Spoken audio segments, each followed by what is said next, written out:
31, everybody. So the summer surge of COVID cases across New York, coupled with the growing spread of whooping cough, raising some concerns among parents preparing especially for that back-to-school season. Yeah, there's about 3 weeks left until the first day of school for students across the tri-state. Getting updated vaccinations is more important than ever, given the increase in the respiratory infections we've been seeing. Yeah. So joining us this morning is family medicine doctor Eric Ascher from Lenox Hill Hospital with a guide on back-to-school vaccines. So good morning to you. Thanks for being here. Good morning. Can we start with the COVID cases? We saw a surge in July. There are new variants that we're dealing with as well. So what's the latest? And do you think that the cases are going to basically, I don't know, level off come August or this month or with school starts? Yeah, so we're definitely seeing a surge. I'm seeing it in my office with all ages, children and adults.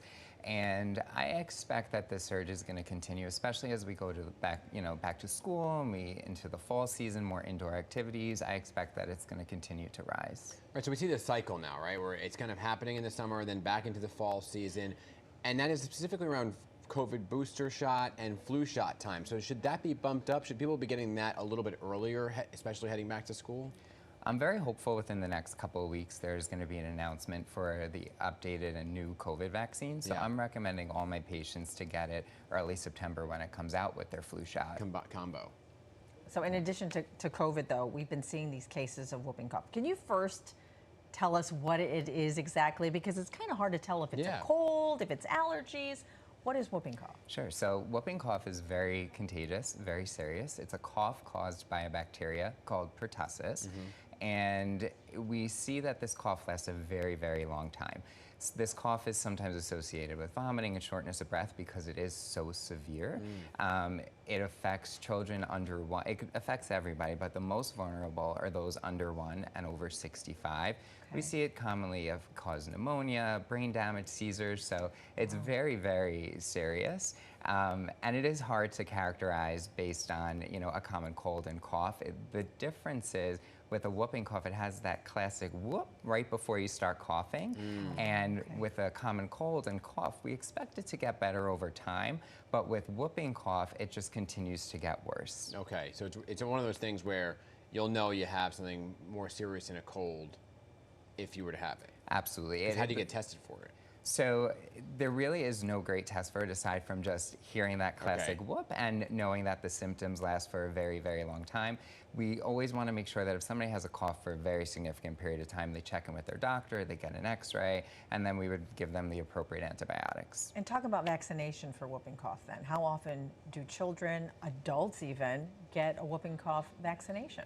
So children get it quite often, the vaccine and the booster for it. It's commonly called what we would think of as the tetanus shot. It's a combo shot that actually has the protection for pertussis in it. So children get it every 2 months, 4 months, 6 months at first years of birth, then 15, 18 months, then 2 years, then 4 to 6 years.